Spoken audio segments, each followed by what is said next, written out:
Hello friends, 24 अप्रैल 2025 अपने birthday के महज 2 दिन पहले मीशा अग्रवाल, एक सोशल इन्फ्लुएंसर, ने आत्महत्या कर ली।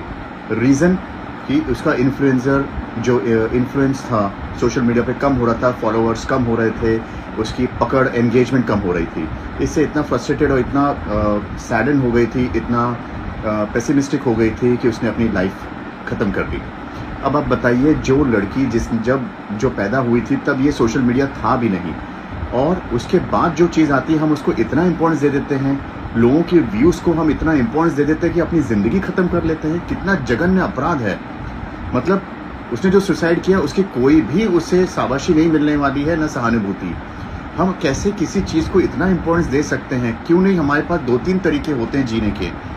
हमारा कमाने का सिर्फ एक ही तरीका, एक ही गोल क्यों होता है लाइफ में? हमारे पास ऑप्शंस क्यों नहीं होते हैं? प्लीज़ आप ये गलती बिल्कुल नहीं करना।